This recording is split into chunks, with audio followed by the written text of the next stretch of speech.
নমস্কার। আজকের ভিডিওটি আমার কাছে খুবই স্পেশাল, কারণ আজ আমি প্রথমবার নিজের কণ্ঠে আপনাদের সঙ্গে কথা বলছি। অনেক দিন ধরে ভাবছিলাম বলবো কি বলবো না। নিজের কণ্ঠ তুলে ধরতে একটু সংকোচ, একটু দ্বিধা ছিল, কিন্তু সময়ের সঙ্গে বুঝলাম যে গল্প হৃদয়ে থাকে সেটি কণ্ঠ দিয়েই সবচেয়ে সুন্দরভাবে পৌঁছে দেওয়া যায়। তাই আজ সাহস করে সেই প্রথম পদক্ষেপটুকু নিলাম। যদি কোথাও একটু থমকে যাই বা উচ্চারণে হোঁচট খাই, তাহলে পুরনো বন্ধুর মতো ক্ষমা করে দেবেন।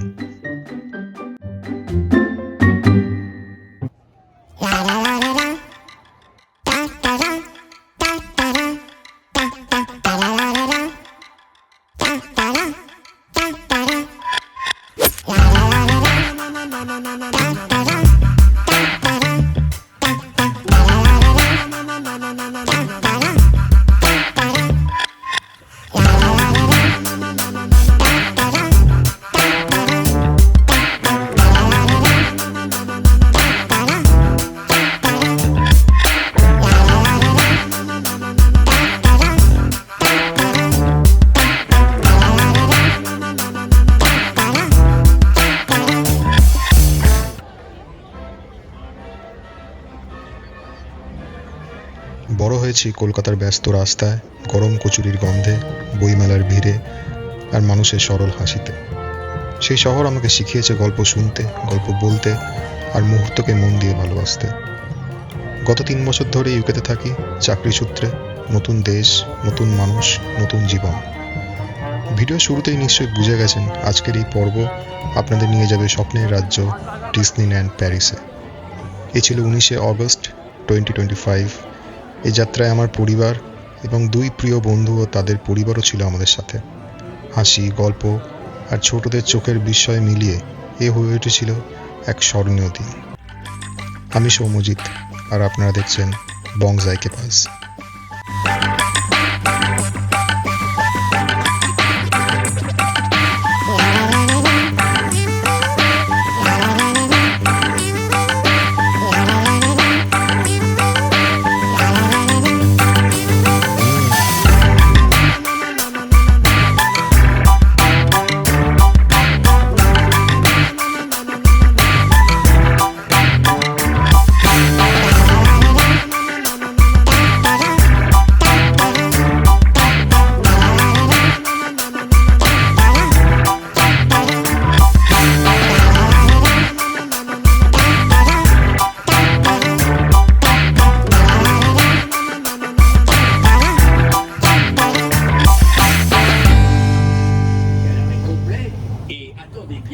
এই যে রাইডটি দেখলেন সেটা নাম বিগ থান্ডার মাউন্টেন। আমাদের অলমোস্ট 1 ঘন্টা লাইনে দাঁড়াতে হয়েছিল এই রাইডের মজা পেতে। হ্যাঁ, একটু রোমাঞ্চকর ছিল বটে, কিন্তু দিনের শুরুতেই বুঝে গেলাম 7 থেকে 8টা রাইডে চাপতে পারলেই অনেক। যাই হোক, শুরু থেকে শুরু করা যাক। আমরা সকাল 7টায় প্যারিস সিটি সেন্টার থেকে বেরিয়ে RER এই রুটে ট্রেনে উঠলাম। ডিজনিল্যান্ডে যাওয়ার জন্য এটাই সবচেয়ে সহজ পথ। শেষ স্টেশন মাহেনালা ভিলে চিজি, ডিজনিল্যান্ড প্যারিসের ঠিক পাশেই।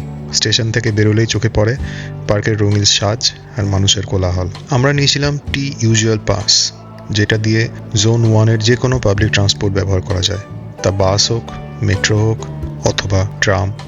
এই RER ট্রেনটা এর মধ্যেই ছিল, তাই আলাদা করে টিকিট কাটা দরকার পড়েনি। তবে আপনারা চাইলে সিঙ্গেল টিকিটও কাটতে পারেন, সেক্ষেত্রে 2.5 পাউন্ড করে পার হেড পার সাইড পড়ে।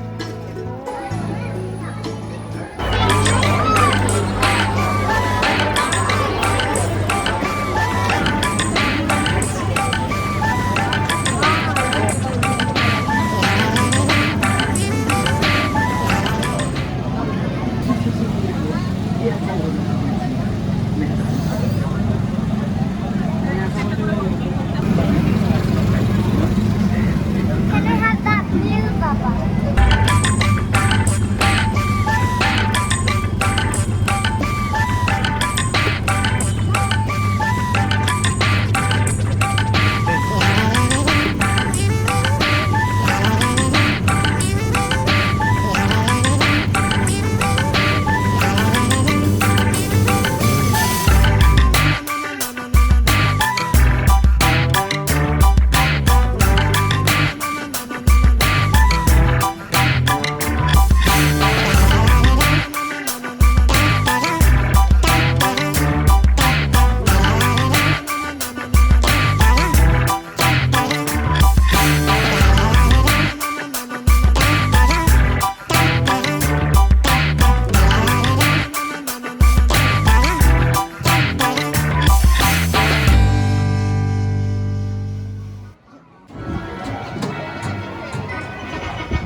ডিসনিল্যান্ড প্যারিসে মোট 2টি পার্ক, ডিসনিল্যান্ড পার্ক আর ওয়াল্ট ডিজনি স্টুডিও। কিন্তু আমরা পরিকল্পনা করেছিলাম শুধু ডিসনিল্যান্ড পার্কে করা, কারণ আমাদের সঙ্গে ছিল ছোট বাচ্চারা আর আমাদের হাতে খালি একটাই দিন ছিল ডিসনিল্যান্ডের জন্য। পুরো পার্কে মোট আছে 23টা রাইড, আমরা ঘুরেছি মাত্র 10টা, এই যেগুলো গ্রিন মার্ক করা। হ্যাঁ, শুনে মনে হতে পারে খুব কম, কিন্তু সত্যি বলতে কচি কাচাদের সঙ্গে সারাদিন ঘুরতে ঘুরতে এবং তাদের ইচ্ছেগুলো মেটাতে মেটাতে সময়টা খুব তাড়াতাড়ি ফুরিয়ে যায়। তার উপর আমরা গেছিলাম সামার টার্ম হলিডে টাইমে, তাই ভিড় ছিল মারাত্মক এবং তার উপর প্রতিটা রাইডের জন্য ওয়েটিং টাইম ছিল on an average minimum 30 minute.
এবার টিকিটের কথায় আসা যাক। আমরা টিকিট বুক করেছিলাম ডিসনিল্যান্ড প্যারিসের অফিসিয়াল ওয়েবসাইট থেকে। প্রতিজনের টিকিট ছিল প্রায় 80 পাউন্ডের কাছাকাছি। তবে সিজন, ভিড় আর তারিখ অনুযায়ী দাম ওঠানামা করতেই পারে।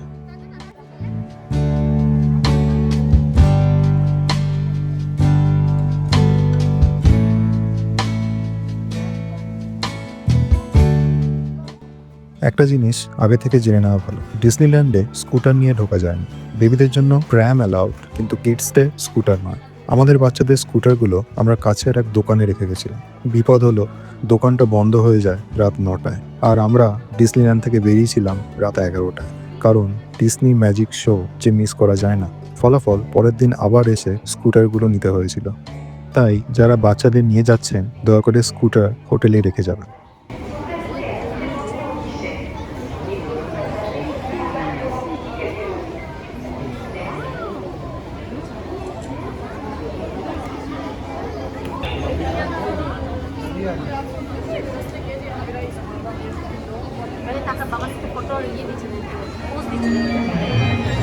মুখটা তো পাউট করেই আছে।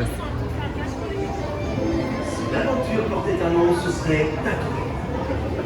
Startou vous annonce un service de départ quotidien en continu pour cette planète éloignée et désertique de l'aventure extérieure.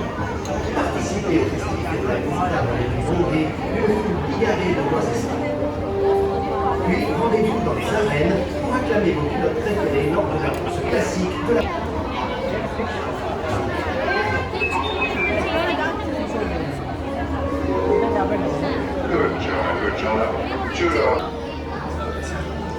Ne restez pas là. Keep it moving one step in front of the other. Let's jump now.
এবার একটু খাবারের কথায় আসি।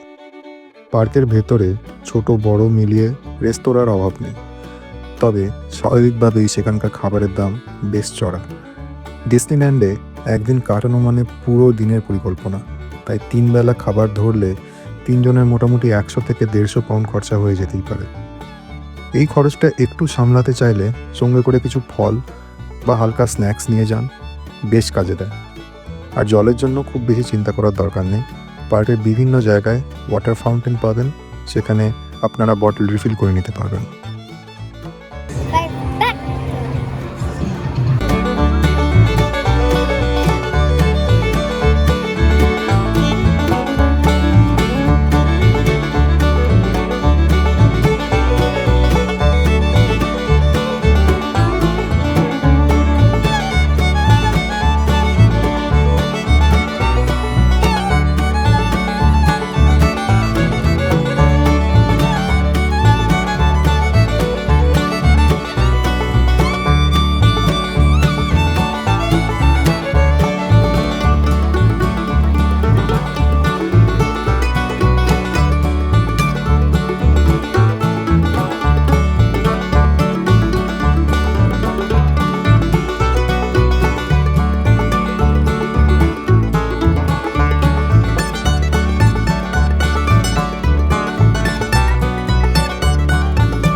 রাইডে উঠতে উঠতে আর লাইনে দাঁড়াতে দাঁড়াতে আমরা ডিসনি প্যারেড শোটাই মিস করে গেছিলাম। সেই সময় একটু আফসোস তো হয়েই ছিল, কিন্তু দিনের শেষে যখন ডিসনি ম্যাজিক শো দেখলাম, তখন সেই আফসোস আর সারাদিনের ক্লান্তি সব কিছু যেন এক মুহূর্তে মিলিয়ে গেল। সত্যি বলতে শোটা ছিল অবিশ্বাস্য, এমন একটা অভিজ্ঞতা যেটা আনন্দে চোখে জল এনে দেয়। এই পুরো ম্যাজিক শো এবং তার ভিডিও আমরা আগেই আমাদের চ্যানেলে আপলোড করে রেখেছি, তার লিঙ্ক আমি এই ভিডিও ডেসক্রিপশনে দিয়ে দেবো। এখানে শুধু তারই একটা ছোট ঝলক দেখানো।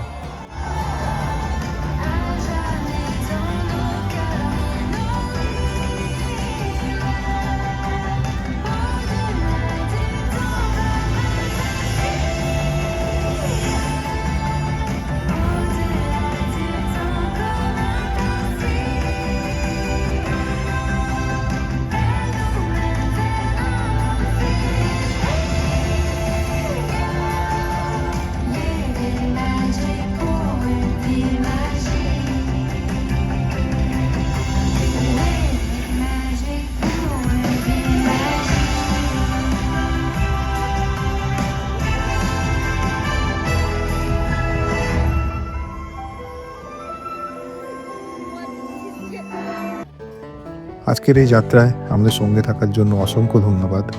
ভিডিওটা আপনাদের কেমন লাগলো সেটা অবশ্যই কমেন্ট করে জানাবেন। ভালো লাগলে লাইক করবেন, শেয়ার করবেন বন্ধু বান্ধবদের সঙ্গে।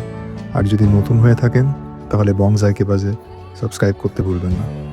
আপনাদের এই ছোট্ট সাপোর্ট আমাদের অনেক উৎসাহ দেয় নতুন নতুন ভিডিও বানানোর জন্য। আজকের মতো এখানেই শেষ করছি, ভালো থাকবেন।